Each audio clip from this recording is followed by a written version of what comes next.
It's just on 8, so we're going to start with this. Just to, but on the previous talk, just to say that my erstwhile colleagues have just published the healthcare workers in London study showing T-cell responses very effectively. But anyway, let's get back to the subject. And it's related to COVID. Is that related? Yeah. I'd be very interested. Please send me the link. I'll send you that, sure. But we are now going to turn to, we've got enough of our participants so that they're rolling in at the moment. And I think we need to we should get started. And it's an absolute pleasure to introduce Stanley Weiss, who's really doing us a favor talking from America. It's the first time we've had somebody in the series from America. And Fiona Sim introduced him as a colleague who has a very interesting story to tell. We've had the very staid description of tonight's talk, which was from me about, research evidence and looking at it from an American point of view. During the past week, I've resisted changing that because I got one which was entitled Bugaboos in Peer Review, which seemed extremely interesting, but I wasn't quite sure that a British audience would quite understand it. And then today we received another one, which is called Challenges and Hobgoblins in Peer Review. So you can take your pick, research evidence, bugaboos, or challenges and hobgoblins. I'm going to hand you over to Stanley to talk to us about that. Hi, it's a pleasure. I hope you can all hear me well. As you can see, I'm out here at the beach. I sometimes change my virtual background at will, but I'll just leave it at the beach for now to confuse you. But in fact, I'm simply at home in New Jersey. I'm going to share my screen now with you. Let's get to the screen sharing. Okay. And one moment.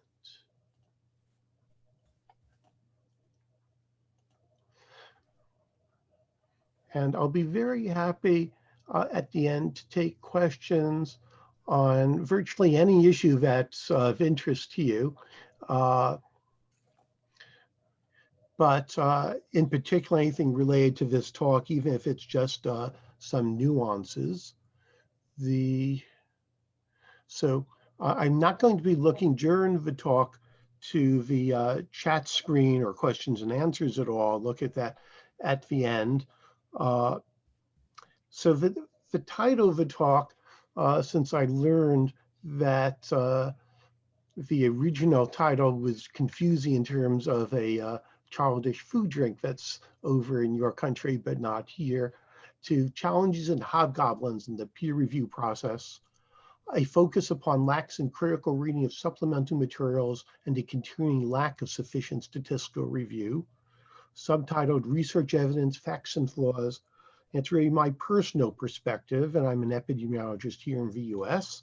I'm delighted to be with you. I'm a professor of medicine and also of biostatistics and epidemiology. My email is here, and in case any of you wish to reach me, it's sort of easy. It's simply my last name, Weiss, at rutgers.edu. And I thank you for inviting me to speak with your association tonight. I'm indebted to many of my peers for discussions and to my many students over the years for bringing puzzling findings to my attention and then discussing them with me. I've found that fun and interesting to do over the decades. One of the tiny pluses of the last year has been the increasing advent of virtual meetings, which has certainly helped enable me to meet and talk with all of you today without any of the costs and constraints of travel. But I do look forward to visiting one day. I love Great Britain. Once we have a respite from the pandemic, you could not pay me to go on an airplane right now. So a professor at Harvard Medical School told my entire medical school class, first year, on our first day of class in September of 1971, that 50% of what we will teach you during medical school is wrong. And we all laughed. And he continued, the problem is we don't know which 50%, which we also laughed at the time. But it's turned out a major theme of my academic life has become figuring out what 50% is wrong and what the quote unquote truth seems to really be. And it's led me to teaching students at all levels about critical assessment of medical literature for the last 30 years. So when asked to speak today, I decided not to discuss any of my own research, which I personally think is quite interesting. And I just got a large NIH grant to follow up on my epidemiologic studies, but instead to share a concern that's been increasingly growing within me over the years, and especially since we've had the COVID pandemic occur and what I've seen happen. So the process of vetting articles, reading them carefully, usually requires extensive interdisciplinary knowledge.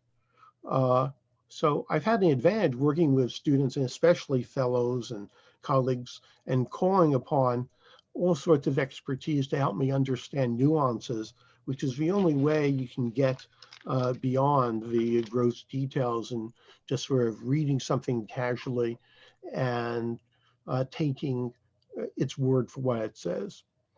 I think it also can be fun because it requires continual learning. That's one of the things that turns me on about it. The devil tends to be in the details. When you find one major problem turning up in some paper, I've generally found that this necessitates a very careful look at all aspects, and that then frequently the entire article blows up, kaboom. And so finding anything needs to get you very attentive. So I'm going to start off with something which I hope will bring you along with my thesis that what we find in the supplements and appendices is important. So here's an article that just a few weeks ago, one of the fellows who's interested in this aspect of field picked up to review, even though it had been published about 10 months earlier. You can see there's an editorial comment within the same issue. The article obviously was deemed important enough to command this editorial comment, which the reader should usually tend to take as evidence that there is careful scrutiny of the material. And a positive editorial, as occurred in this instance, tends to commend the article to their clinician readers for consideration into their clinical practices, because the average clinician has neither the time nor skills to extensively vet every article themselves. And I admit, I do an enormous amount of reading of journals, and it's only a tiny fraction of the articles that suddenly grab my attention where I vet them extremely carefully. It's usually when I see some interesting inconsistency or something that really fascinates me about them. So I really want to delve into it because I really want to know, because it's important for me too. So here in the supplement to that main article, which is online, there's a table, E-table 1, and then on the bottom of every page of the online supplement was the statement, online supplements are not copy edited prior to posting, and the authors take full responsibility for the accuracy of all data. And then following it, there's E-table 2, and the 2 and the 1 are different, but it turns out that's the only difference. And also, you see, this was supposed to be the MDI table, and table 1 was supposed to be the DPI. But aside from that change in titling, and that's what the two tables really should have been about, they're identical. Every single number is the same. So indeed, every line, except for what I just pointed out, of the two 4-page long tables is identical except for the table number. But each was supposed to correspond to respective tables 1 and 2 in the main article, but to provide much greater detail. So my interpretation is, and first I want to point out, CHEST is one of the premier articles in pulmonology. So we're not talking about any of the fly-by-night journals. We're talking about a key journal which is known for quality articles and important and presenting for the first time important new findings in the field. So first, I think none of the co-authors carefully inspected what was submitted, even though the journal explicitly holds them accountable. For surely then at some juncture the error would have come to attention and been rectified. Secondly, none of the reviews examined the much more detailed data in the appendix, although it's clearly their job to fully vet all of the material and examine it, and there is indeed material that deserves to be examined in those e-tables. Else, they would have noticed that the data for e-table 2 were not in fact provided, that differed dramatically from the table 2 in the main paper, and was in fact identical in terms of the data to e-table 1. And would have required that it be corrected before publication. The writer of the editorial commentary did not notice. The editors did not notice. Although you might have thought that the copy editors would have responsibility and might notice, it appears that for CHEST, they do not copy edit the appendices. I've already pointed out their online disclaimer, and they have no responsibility for this portion of the full publication. And then lastly, there appear to be no letters to the editor on this issue nor errata corrections in the ensuing 10 months. So no readers appear to have noticed or else noticed and thought enough of it to alert either the journal or the authors. So my conclusions, no one appears to have noticed. The appendices and the supplementary material are not regularly or routinely paid attention to by anyone. Now that's a strong statement. I hope to get you to further understand that as we progress. But I've asked some of my senior colleagues who are tenured professors at a variety of universities who regularly do peer review, and just privately to me ask, by the way, when you review, do you carefully read all the supplements and appendices? And they very sheepishly, each and every one of them said, you know, Stan, I really would like to, I just don't have the time for that in general. So I guess I usually don't. So why is it that I ever notice? Well, the article was chosen for discussion at my medical school's Pulmonary and Critical Care Journal Club, which is led by a fellow. I'm the faculty advisor for that journal club, even though my own clinical boards are in medical oncology. I require all of these fellows and also all of my students who work with me on other projects to examine all online materials. And since we've happily discovered major fluors in a very high percentage of the articles presented at Journal Club, even when those materials have been critically examined, the fellows have now been convinced to look very closely at those materials. So in this instance, the fellow noticed and asked me about it. By the way, the actual article in this instance actually seems fine to me, aside from their being unable to fully vet their work. I suggested that the fellow write a short letter to the editor, but so far the fellow hasn't. It came to our attention well after the period most journals accept letters about an article, and that fellow doesn't plan to go in academia, so a publication or a letter to the editor isn't a great deal. So my key points. I'm wondering, is anyone still guarding the hen house if they ever did? It seems to me that sometimes it's just the fox, and sometimes the fox may actually be the pharmaceutical companies who have given some support to a study and have much vested in trying to get out some important information. The issue is often complicated by complex interdisciplinary issues. So it really takes a team talking together often to figure out what's going on. Indeed, some in pharma may have the greatest expertise, and nothing I say should be taken to suggest that the inclusion of pharma in our research endeavors isn't of extremely high importance. I'll discuss issues related to conflict of interest a little bit later and what that means. So who reads supplemental material?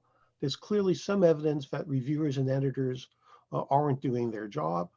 And this is compounded by the exigency of the COVID-19 pandemic, in my opinion. I put a question mark as I can't absolutely prove it, but it's my gut feeling. And I've seen too many instances now of articles that have been highly publicized and discussed and used in policy that clearly have problems. And with a statistical oversight in protocol development, or in developing methodological approaches, or in the review process. So I'm going to give you a little bit of historical perspective, discuss a bit about the rush to share and preprints in terms of what goes online. Some methodologic issues I'll touch on by and by. I'm not going to try to teach you medicine. I'm not going to try to teach you biostatistics, but I'll touch on some of the concepts I think are important to be thinking about, such as the importance of an analysis by intention to treat, which has been well recognized in the field of medical oncology for at least 30 or 40 years now. And for at least that period of time, no major cancer publication would dare to publish a major clinical trial without information on the intent to treat analyses. And lastly, reader beware. So intention to treat, and one of the reasons for that is to overcome biases that could be led to selective dropout, such as morbidity and mortality. Clearly something that's important and seen in terms of toxicities in many chemotherapy regions early on. In other clinical fields have really been slow to join the bandwagon. So here's something which bothered me enough when I read it in 2009, where, as you'll see in a moment, I wrote a letter to the editor about it.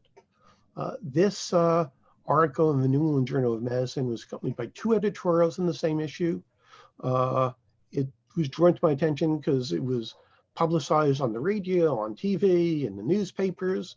It was an area that I had some interest in because of some other research I was doing. Among the editorials in that issue, one was enthusiastic and the other had some reservations, but neither of them commented at all on any of the material from the appendix.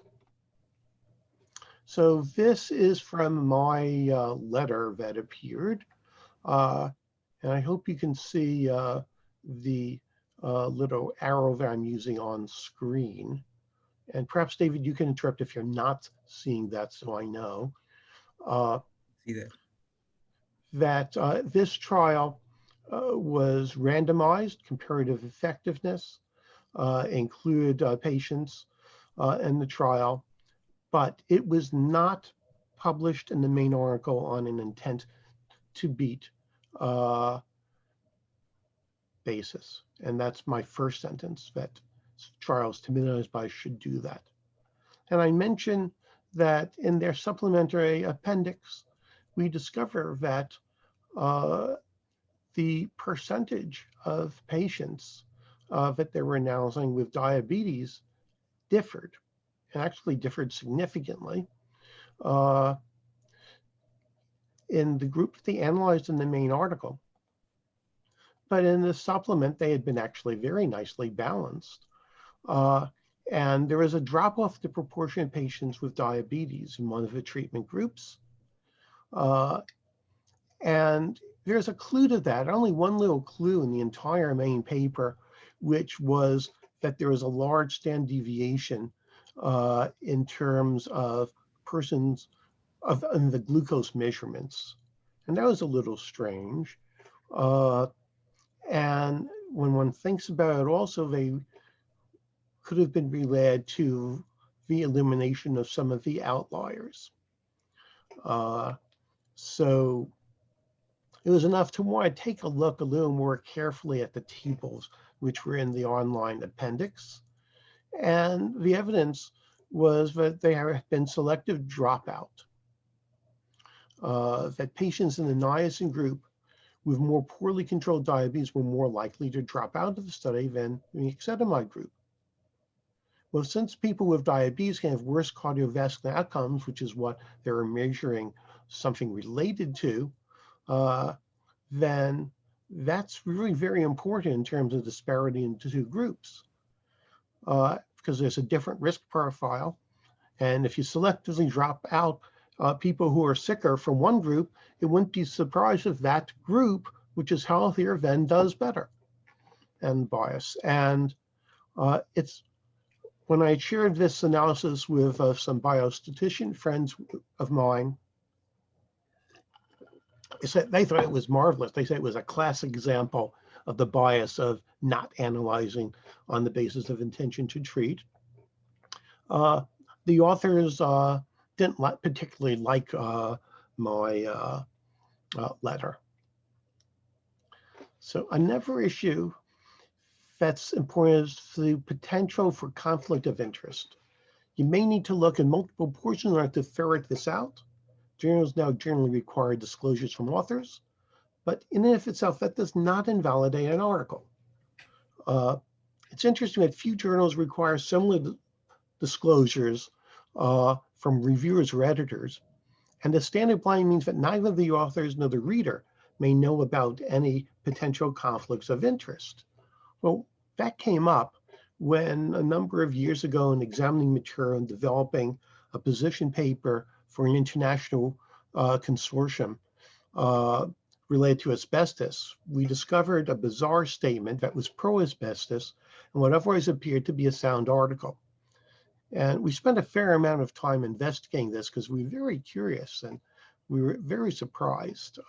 Particularly one of the key mentors of the first author was someone who was a good friend of one of my other colleagues and was wondering, what they thought of him. And they said, yeah, he's very sound, very good junior investigator. Hello, it's just me.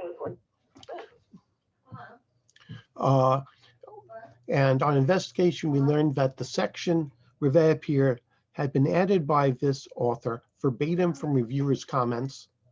And he even added a reference that the reviewer said to include. So the junior first author complied. The revised manuscript was efficiently accepted. One could see that happened within days from the details on when things were submitted. So since disclosures can point to a need for increased due diligence to examine methodologies and the potential impacts, especially the directions of potential biases. So we can see this matter actually occurred in this same article that I was discussing, but there's only room in a letter to the editor for commenting really on one issue. So I chose the methodological issue as the one, but I wanted to just show you that it was there for anyone who wanted to. No one ever commented upon this. You could see that they got the medications from two different companies. The niacin group is what did better. Abbott supplied the niacin, and Abbott supported the study, as you can see when you get to the financial disclosures at the very end of the study. And in the abstract, you could see immediately that the risk of major cardiovascular events was lower in the niacin group. So a potential conflict of interest was revealed by the now required mandatory disclosures, and it suggests that results should be scrutinized potential biases. And I found this actually pretty amazing because I didn't know it at the time, but it was well known, this side effect of niacin on blood sugar. And hence the people from Abbott who clearly had some involvement in the study would have known that this was a possibility and would have known and could have advised them on the importance this could mean on biasing the study. And frequently preprints or drafts are shared, but it didn't change what was published, obviously. Other ancillary themes I'll cover are stopping rules, multiple looks, unblinding, the roles of subset and multivariate analyses, and a real problem that I see all the time, the issue of multiple comparisons. There's often a need for it, but they're sometimes lacking. And if you are going to do them, you need to pre-specify what the plans are for analysis and what statistical adjustments will be applied.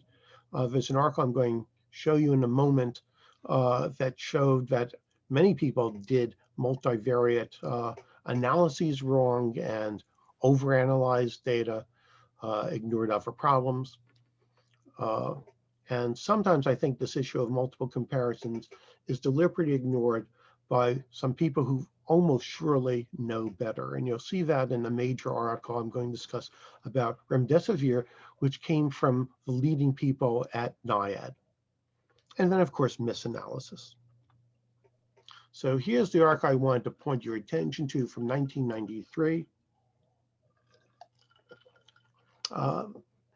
Alvin Feinstein, who was at Yale and ran their clinical scholar spring, was often accused of just attacking everyone's research and not doing good research of his own. He did do some very nice research of his own.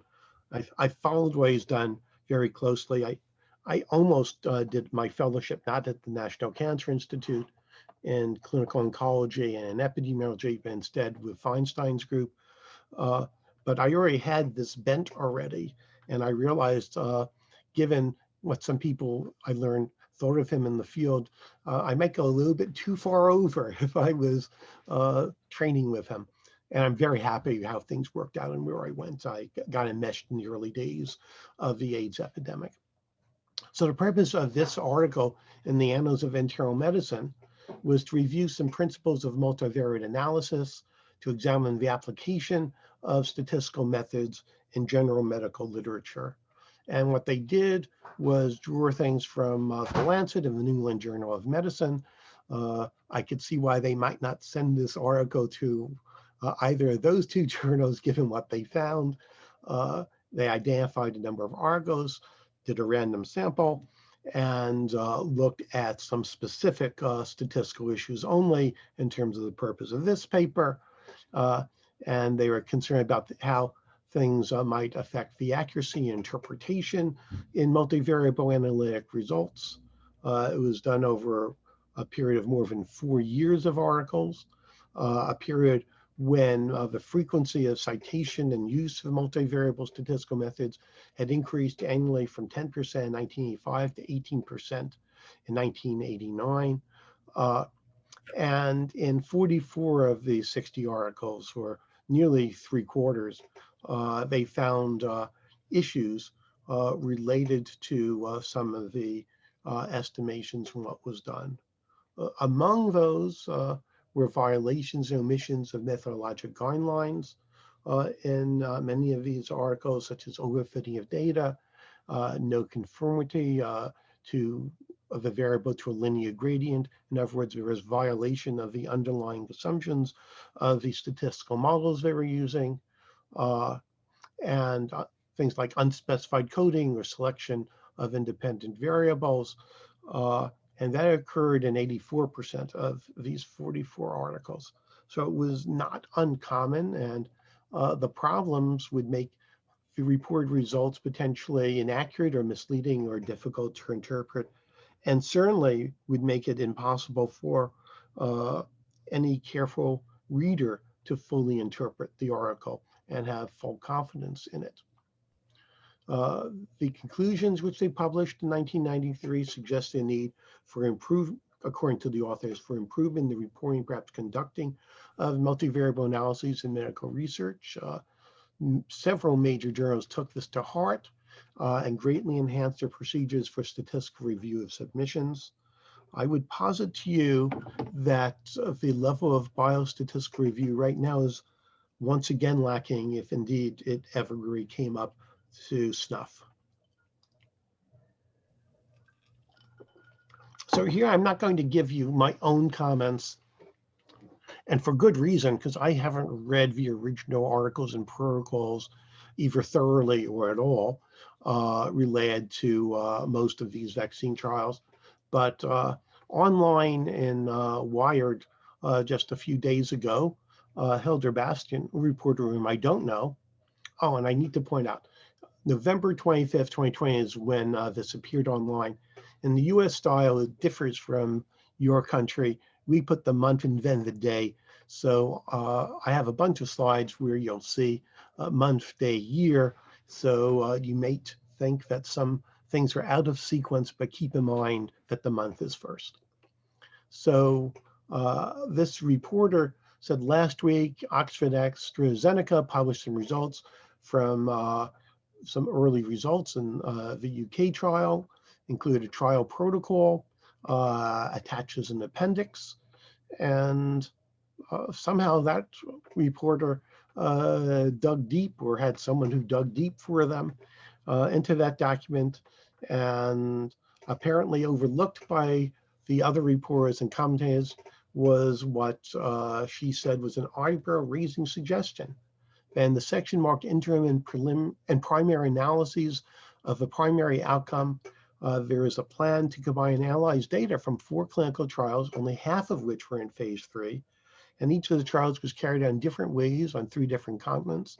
And the plan was to pull out the results from these 4 trials and pull them together in what's called a meta-analysis, which it's an appropriate way of looking at certain types of data. But usually you want comparable types of trials to be used. But the appendix didn't say when that became the actual plan. And we didn't even know if the AstraZeneca team really followed it. In fact, it's impossible to know at this point. All this is what the reporter wrote. The highlighting is mine. Just how many analyses these researchers have run, and which data. That's a scientific red flag with flashing lights. And the report continued, it's useful to compare this to the Pfizer and Moderna trials, where the analyses were clearly spelled out ahead of time for everyone to see in the full protocols which were released. So all we know is that the results were announced, and the announcement seems to differ in other ways from that basic study plan. So it's pretty confusing and has raised concern by some people.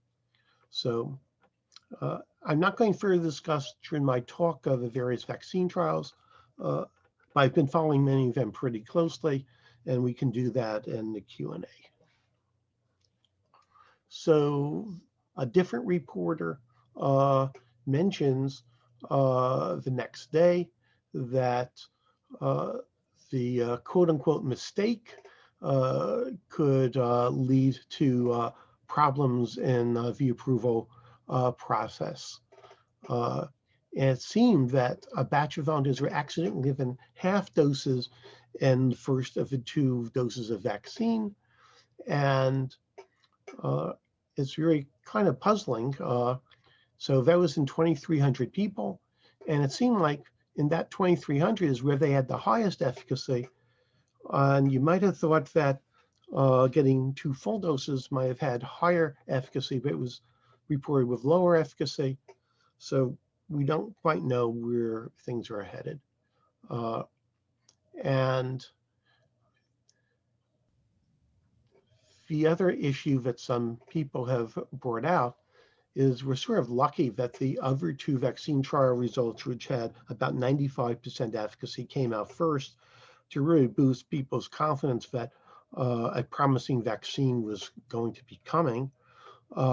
Because if this had been the first news, and if reporters had picked up on some of the confusion, we might have undermined some public confidence.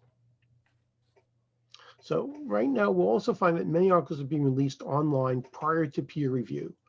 And there's a major site, medRxiv, and has a sister publication. medRxiv is more on the clinical side. Sister publication's more basic science. They've also come up with combined sites, anything that's related to the COVID-19 pandemic. In either of those 2 online publication media, you can pick up easily. News media have frequently picked up and publicized those articles, which are done and picked up without the advantage of any type of expert review. And persons in government have similarly quoted results for the justifications of policy. And I'll give you an example with an medRx preprint that appeared, posted online on June 25th, titled Randomized Reopening of Training Facilities During the COVID-19 Pandemic. There are multiple authors, 2 of the senior ones I have listed here. It was conducted at 5 training sites in Oslo, Norway. So I'm trying to be a little bit international in the things I'm picking for today. And the results, you can see the blue arrows. So there were 3,016 people who returned tests. There was only one positive test. The positive individual was randomized to the training, but had used the facility before the testing day. And the author's conclusions were, provided there's good hygiene and social distancing measures, there was no increased COVID-19 spread at the training facilities. To which I and online people all say, that's garbage. So this was from some of the online chat back in July, mentioning that results of 0 in one group and 1 in the other tell us nothing of statistical value at all about the safety of health clubs. Those results tell us that the duration of the experiment wasn't long enough, or the group size wasn't large enough, or both. It would have helped if the 2 groups had been pre-screened. And other similarly comments, essentially 0 statistical power. The study was so flawed, it should be immediately withdrawn. And I and a colleague really thought that that was quite valid in terms of criticisms, which were the same sort of views we had when we first saw the article, and we were sort of pleased that others were in agreement. But instead of doing the online chat there, we took a little different route. Since we were concerned that the incidence of new infections at the time, the study was extremely low, and thus that the ability to make any generalized conclusions impaired, which means that it's okay to have done the study, but unfortunately it wasn't done at the right time and place. And so they had inadequate power to demonstrate equivalency, which was what they were trying to do. Not that one was better or the other, they just wanted to say that you could do either. And they didn't provide any power calculation in the article. We thought they made overly broad recommendations. One of the lead authors is an associate of a major US medical journal. So we decided we'd contact that lead author as the most direct way, since this was just a preprint. So then when they eventually would submit for publication, they could fix their interpretation. And to our great surprise, he adamantly stood by the conclusion that health clubs and gyms were perfectly safe, didn't want to change a word. We urged him to withdraw it from a preprint and so on. He absolutely refused. So we discussed the issues with an editor at MedRx, which my colleague knew quite well. And they were concerned, but they said, we can't just take off from our site one article. People are allowed to put stuff up. They're allowed to comment. There clearly are quite a few negative comments already posted there. But they said, I guess we should relook at some of our policies for how we run MedRx and what gets posted.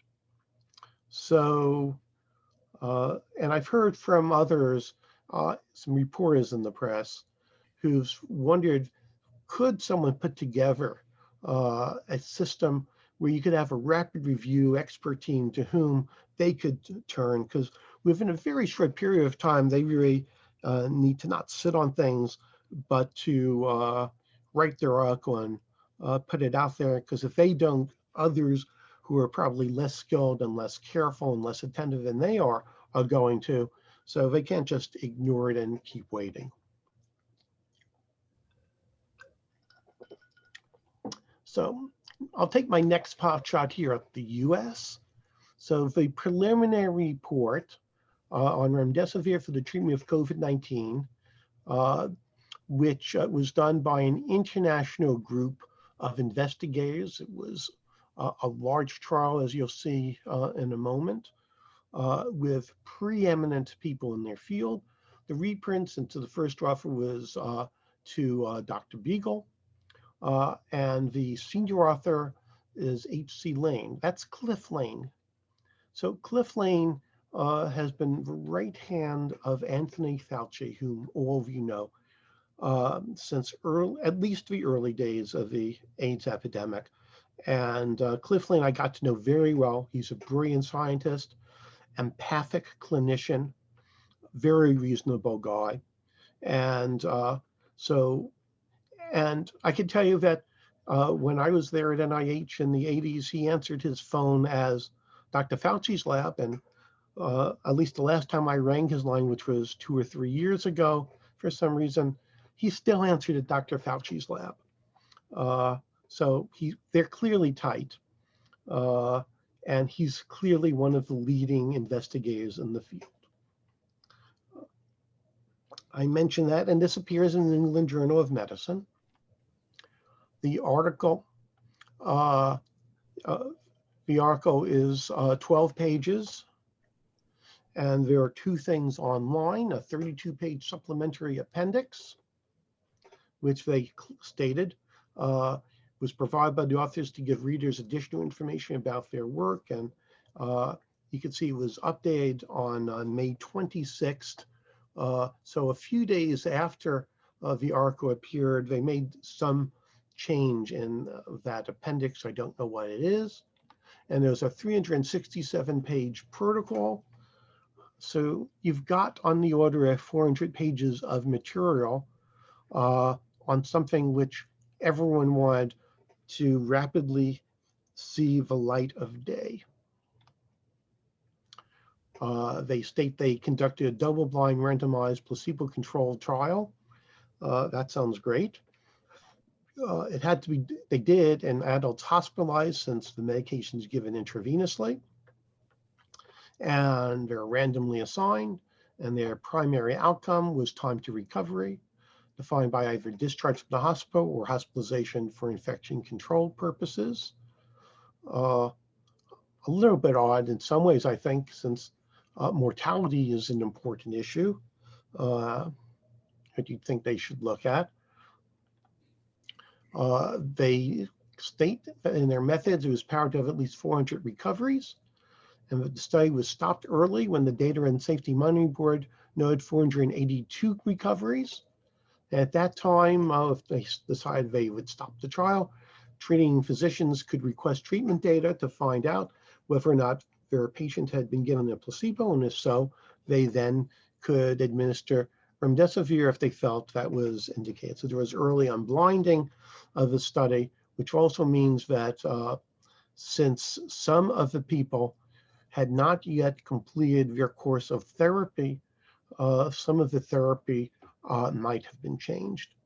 So the final report that was issued, but not in this early report of the study, clarified that the review was originally planned as an interim analysis.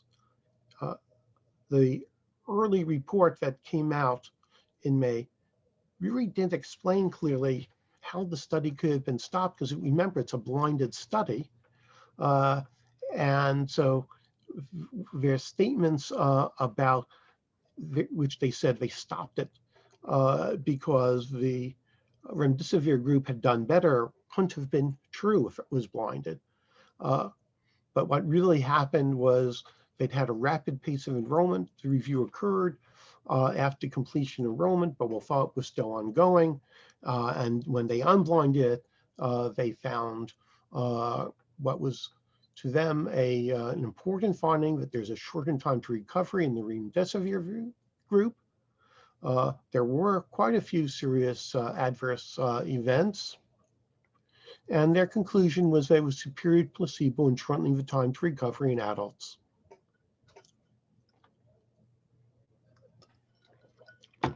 The only thing they said in the paper about the statistical analysis was extremely limited in the main paper, namely that they were using a stratified long rank test, which was quite appropriate. And they had stratification in the analysis by disease severity. They said, see the supplementary appendix for more information about the planned statistical analysis. And I looked at that very carefully when the paper first came out in May, and there was no mention of any adjustment for multiple comparisons, nor any plans for multivariate analyses. That despite some information that had already been accrued and was evident to some that that might well be important. There's already great concern, for example, about both increased severity of illness and increased mortality among Blacks in the United States and other countries from SARS-CoV-2 infection. They had scored people on an ordinal scale. It's most important to look at the end of the scale, which was 1, with a score of 1 to 8. 4 was hospitalized, not requiring supplemental oxygen. 5, they're hospitalized and required supplemental oxygen. And what that really meant was any supplemental oxygen, which basically means usually a nasal cannula, could have named a face mask, but my colleagues in respiratory care said that most of the time those people are going to be just nasal cannula. So that's group 5. 6 was when you required non-invasive ventilation or high flow oxygen devices. 7 requiring mechanical ventilation, so pretty sick. And 8 was death as an outcome. As you can see here. So this is the figure 3 that they showed in the first publication. What you can see in this plot is that for all patients, it was a significant improvement in the rate of recovery, risk ratio of 1.32, does not cross the threshold of 1.0. It's statistically significant in the overall study. And there's a lot of other data we'll come to in a second, but I draw your attention to the footnote in figure 3, which is the only place they mention in the entire paper that they did not adjust confidence intervals. They didn't adjust their statistical measure of statistical significance for multiplicity. And therefore, you can't use any of these statistics to infer treatment effects. So when you look at differences in these different subsets, they say, yeah, there are some differences, but you can't even infer that in the North American group where it looks like it's statistically significant because the rate 95% confidence interval does not cross 1. Oh, but they did not adjust that for the multiplicity, for the multiple outcomes, which they knew they were going to analyze for. You can see a difference by race. You can see that the people who seem to fare best were the youngest people. So you also can see that in the people who were not as ill, that it seemed as if some of them were doing better. So it's exactly the sort of time when you'd wonder about how these interact.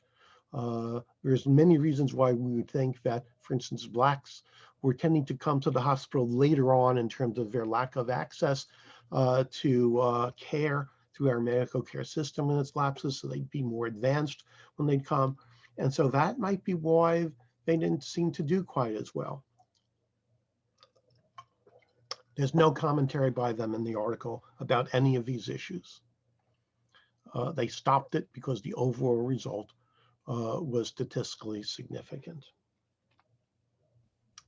So in early October online, and and then early in November 5th, almost 5 months after the preliminary report had appeared in the New England Journal of Medicine, the final report was published. Same major authors. Most of the wording of the article is exactly the same as what had appeared previously.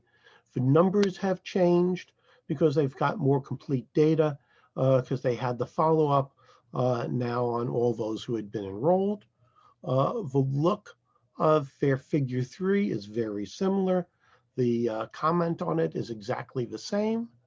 The trends are still very similar, if not a little bit more accentuated in some of them. And in some of the instances, these pseudo confidence intervals are even broader than they had been before. Okay, different issue. Liberal or conservative oxygen therapy for acute respiratory distress syndrome. And why is that important in terms of the current pandemic? Well, because the sickest people who go to our intensive care units and then get ventilated, they get ventilated because they've got often acute respiratory distress syndrome. And so how should you treat those people? And so fortuitously in early March, an article trying to compare what was the standard or conservative oxygen therapy approach versus what they thought would be a intervention, a better approach, which they called liberal therapy, were compared in a very large international clinical trial. To their surprise, their finding was that it appeared that conservative therapy did better than their intervention. So that's to credit them that they went ahead, that the conclusion was opposite to what they thought they would find. So they certainly should have done their very best to ferret out any of our confounders about that. Just background, hypoxia is often commonly found in hospitalization. Those who are at risk of respiratory failure are important. I won't go into the details. Their power calculation was based on some prior studies and seemed quite reasonable. But what happened was that after the 205th patient was enrolled, the trial board aborted the trial due to potential increased risk of serious adverse events and futility. It's very strange because it wasn't stated in their protocols at all anywhere that there were any plans to do a data analysis at that point in time. It was a blinded trial. So very curious that there was any interim analysis because it wasn't supposed to be conducted until they had 425 patients. So why they did the analysis then is not explained. The guess that I would have, and my colleagues in pulmonary thought is, well, maybe they had some serious outcomes, they were concerned, so someone prompted them that they should have a data safety monitoring board take a look just in case something was going on. In their table 2 of outcomes, it was interesting. I've taught the fellows that they often, these tables, don't mention whether or not the groups are comparable and balanced. And that's really easy. I show them it can, within 2 minutes, how to calculate for themselves what the MIDP exact or Fish's test value is. And indeed, there were statistically significant differences in some of these subgroup analyses. It's just important to know that there are lots of analyses you can do based upon data that's presented in papers. The authors don't necessarily report it. And indeed, if they had reported those p-values and didn't explain that the trial wasn't powered to look at subgroups, I'd criticize them for presenting those p-values because they'd be potentially misleading because these are not corrected for the multiplicity of calculations that are being done. Showed a very impressive curve, survival curve, showing that the liberal oxygen group did worse. Well, let's see, yeah, the liberal oxygen group was doing worse in terms of cumulative survival, that everyone is surviving when you first start. And conservative oxygen went to 50% survival, liberal oxygen. So I've messed up something in my explanation, I'm sorry. But they boarded the trial early, and interesting that if one looks in the supplemental appendix, one discovers that in the conservative arm, they used prone 34% versus 51% in the liberal arm. And So it's not unreasonable in a study like this for positioning of a patient, namely prone or not to be dictated. They left this up to those providing clinical care. First, a study randomizing with positioning can't be blinded. Secondly, it's a lot more labor intensive to do prone positioning. But those who had prone positioning were the group who did better, and 50% more prone positioning. So a key analytical issue I would thought would be to stratify by a key uncontrolled factor, namely in this case, whether or not the position was position prone, and the existence of the imbalance was mentioned only in the supplement and only briefly, and not that it could be related to their findings. So the study team was undoubtedly familiar with this issue about prone positioning, as were the entire respiratory group at my hospital. I wasn't. They had to teach me about that. That's why you've got to talk to experts about all the details. And what happened is the fellow and I noticed, and then I asked, well, what is this prone positioning? Could that be important? And they said, oh, sure. And so there are a bunch of issues which they could have addressed. And it's getting a little late, so I'm going to skip over things. There's the issues related to a data safety monitoring board, which is important. And a key issue is to know statistically, if you do one or more looks, it's a design issue because that affects the p-values you use to determine statistical significance. You no longer are going to use p of 0.05 as your p-value of statistical significance if you have more than one look. So I'm now going to give you a quick summary.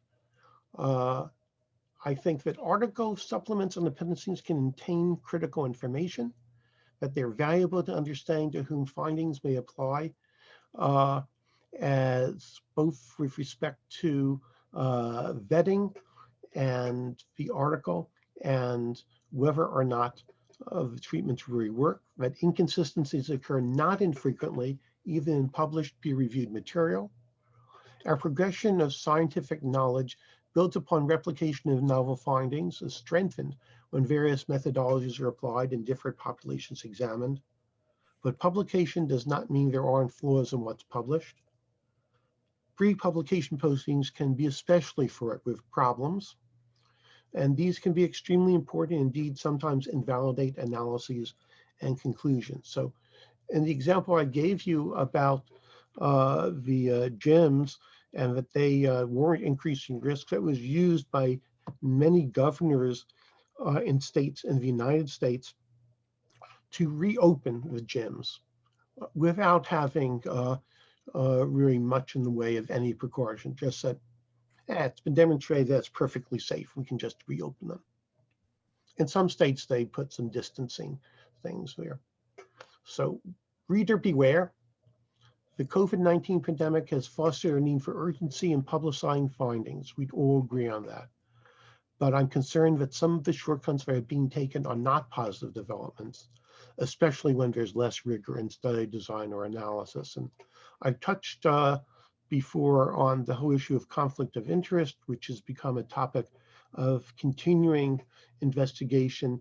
And we're trying to develop a comprehensive policy that will be vetted by multiple epidemiology and public health organizations, and we hope then could serve as a model for journals.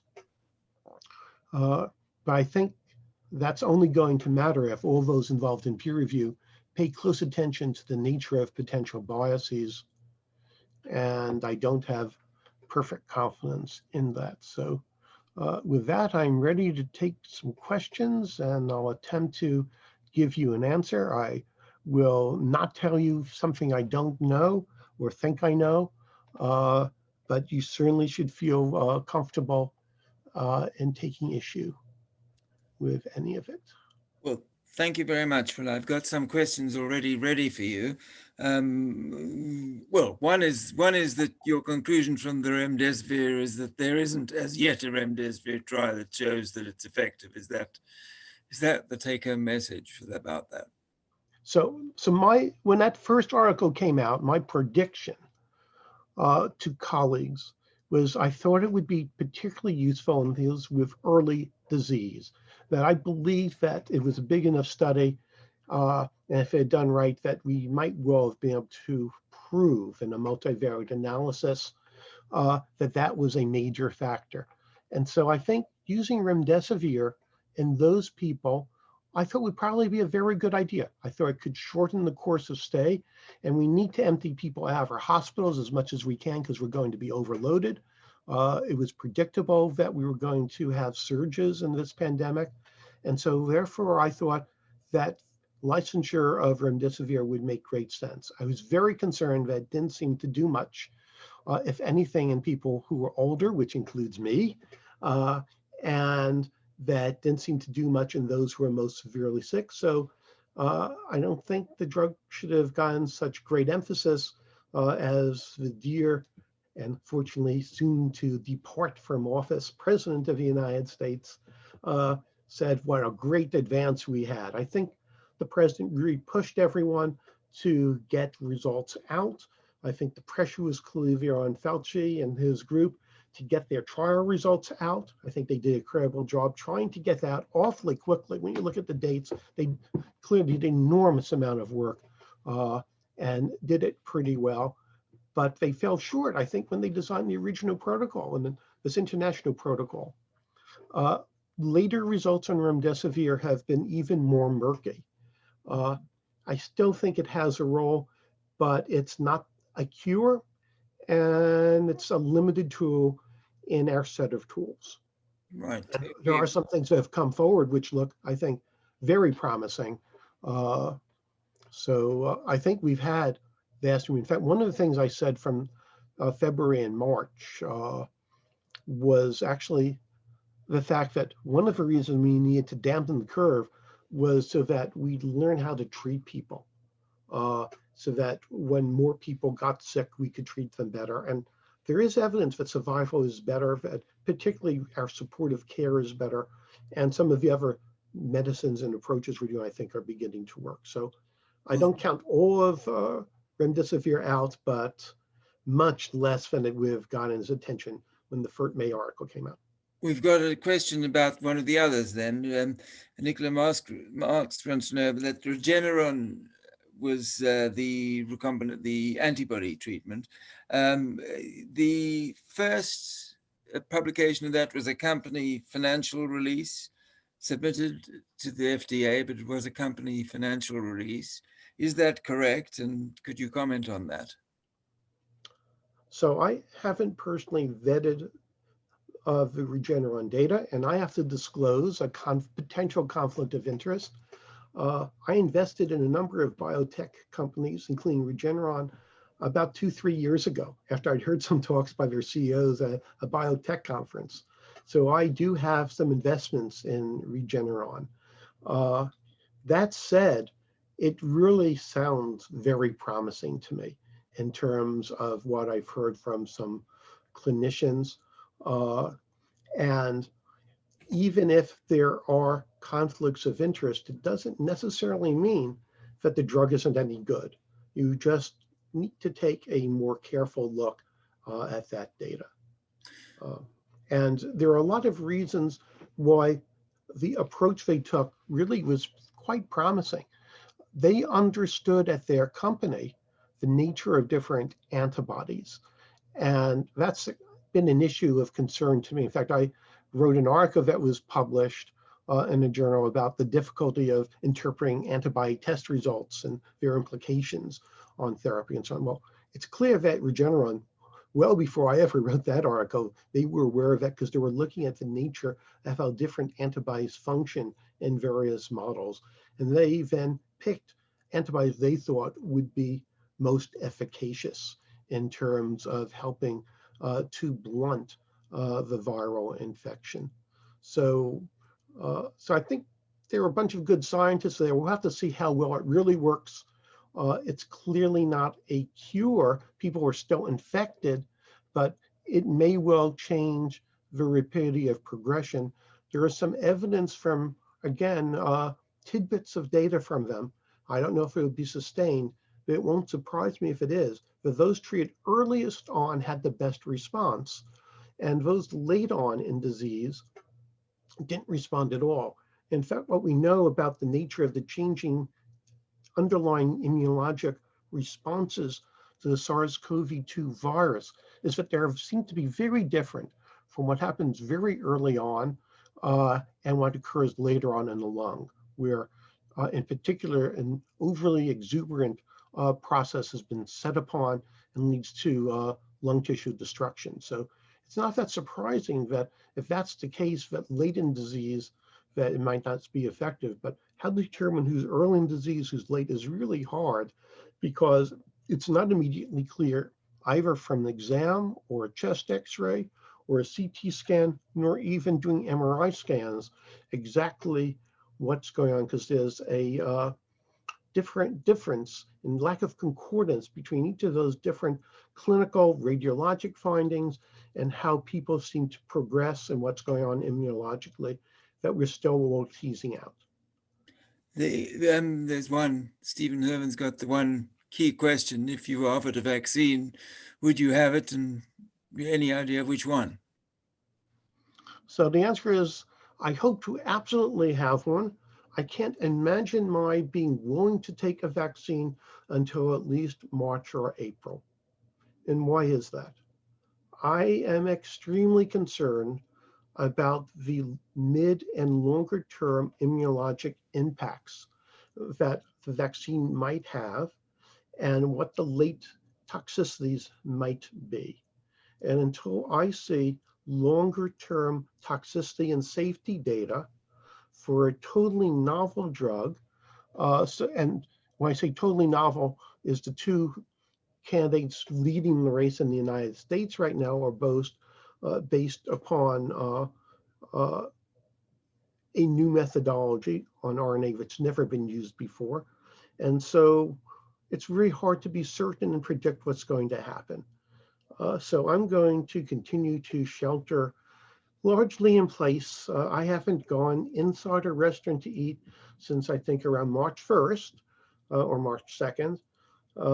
And my wife and I have been incredibly socially distanced, even from our closest family, because we know we're at high risk of severe disease if we get infected. And we just had a survey at my hospital where we're going to be one of the first institutions in the United States, we understand, where the vaccine is going to be available to healthcare workers. And I completed my survey already and submitted it. And it's all confidential, but I said no for taking it right now, because they needed to gauge how many people wanted to get it in terms of, whether they'd have enough doses for everyone or not, and whatever procedures to try to begin to figure out if that was the case.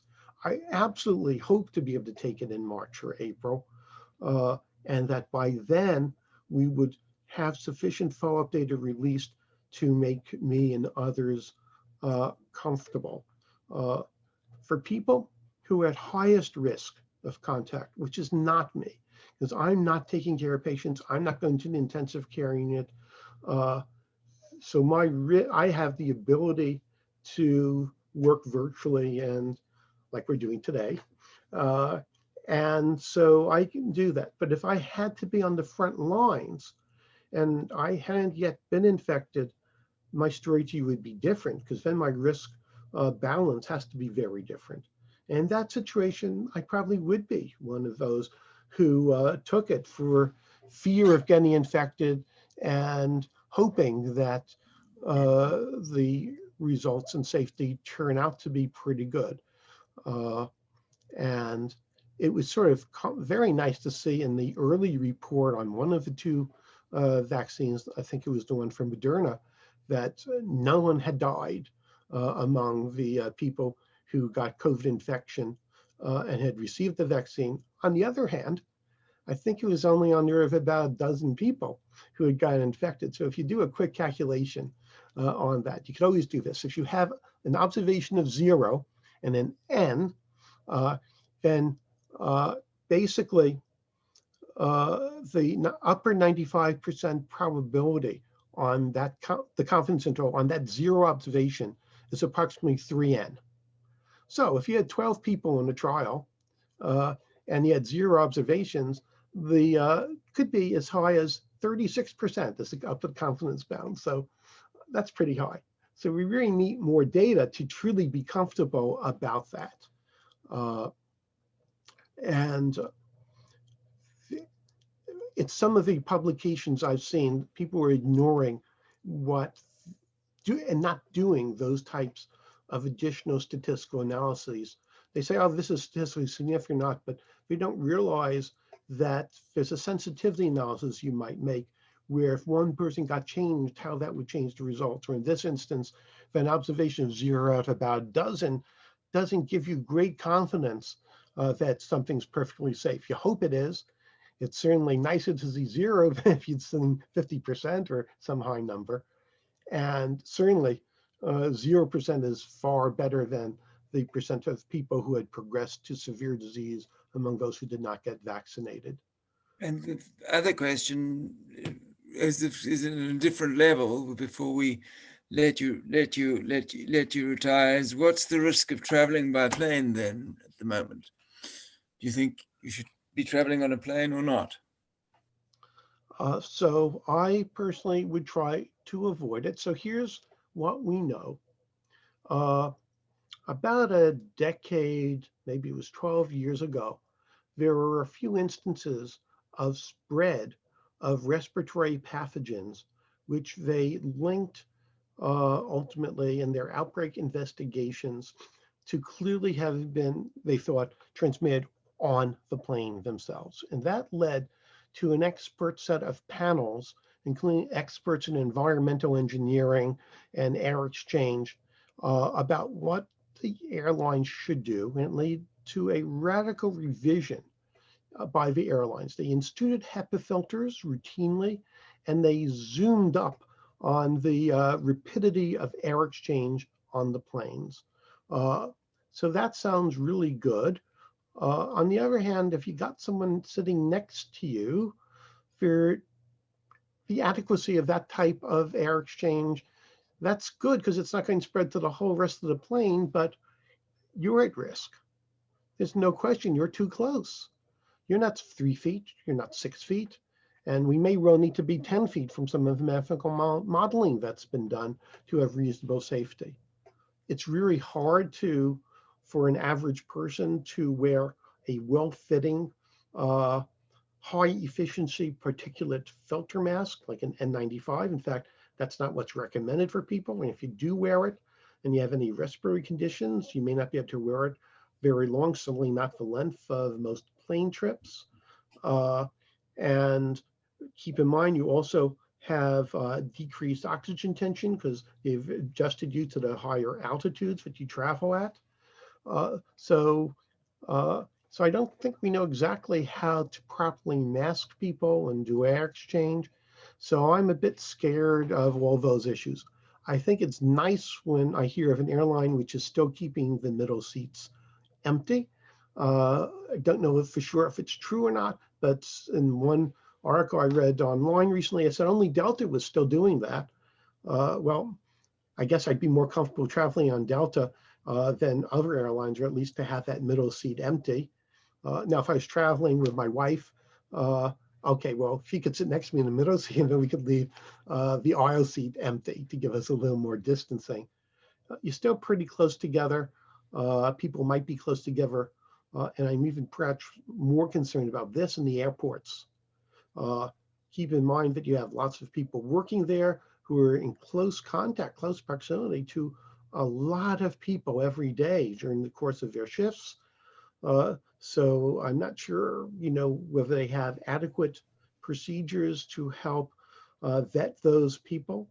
The rapid test is not sensitive. It's good that if it's positive, it means that it's almost surely infection and don't let that person in. But if it's negative, it's not sensitive enough. Tests such as temperature are not sensitive enough. We know that a substantial proportion, perhaps even half of infection that's being transmitted now is by people who are asymptomatic. So we have a real problem in terms of how to best implement things to reduce risk. All of that leads me to say, the fact that the airlines are considering at some point, maybe if only let those who've been vaccinated onto their planes might not be such a bad idea. because some of the other questions may be really hard to resolve, but I'm not willing to do that. And actually, my kids were scheduled to go on several trips in March and April, one of which we had orchestrated for them, my daughter and son-in-law, to go together to Italy on a wonderful 2-week trip. And I told them at the beginning of March, you're going to have to cancel your plans for April to go to Italy. And they said, Dad, come on, you're overreacting. Well, don't cancel it yet, because if you did that now and you don't lose, you're probably not going to get your refunds. It's going to get canceled. And then a couple of weeks later, I said, oh, look at what's coming out of Italy. It's really, really bad there. Italy's going to say they're going to have to cancel all the stuff you were planning to do. And the stuff did get canceled on them. But I don't think we're going to return to a sense of normalcy for a while. I am greatly concerned, at least in the United States, with the adverse scientific approach, all the anti-vaccine people, and the terrible, terrible statements that President Trump has made, which are anti-science and based in fantasy, that a lot of people are not going to be eager to take the vaccine. When they tried to do the Moderna trial, they were one of the sites chosen, and they were chosen because we have a very large minority population in our area. They, in fact, didn't get that many minority people signed up. There was a lot of skepticism and concern about what was being offered and foisted upon them. And we may have a lot of trouble in getting the vaccine to exactly some of the people who are most in need of it. So unless you get a high level of implementation of the vaccine, getting to the point of herd immunity, where you really decrement things sufficiently, is going to be a problem. And even if we have high vaccine efficacy, there's still some residual but limited risk. It would be enough reduction so that if I were vaccinated with one of these, which seems to have 95% efficacy, and if that efficacy indeed is in subgroups, including the people who are older like myself, I'd begin to become comfortable doing some things again. So airplanes, I've tried to discourage. I have some colleagues who have told exactly what I just told you. And they say, well, Stan, I gotta live, I gotta go. I gotta go golfing, I gotta do this. And some of them said, you know, I really gotta go see family. One of my friends said, okay, Stan, you're right, we're not going to fly. And they drove 2,000 miles because they had a daughter who had given birth and they wanted to see their first grandchild and see their daughter. And they hadn't done so right after the birth. And they said, we got to go now. And I said, fine. And you're going to be careful on where you stay and take food along with you in terms of where you eat. You know, be careful when you go out there in terms of distancing. But yes, it's a blessing, and some things you've got to do. Well, I'm going to say thank you very much and release you, and thank you very much for your useful answering of the questions, and for making us all be careful, both about the scientific literature and about COVID-19. So thank you very much. Thank you. And I'll just once again say, you've now met me, know me a bit. And if there are things that come out you want to reach out to me about, you've got my email, which is an efficient way to get to me. And I'll be happy to take up a correspondence with you and others in your society. So thank you again for inviting me. Thank you.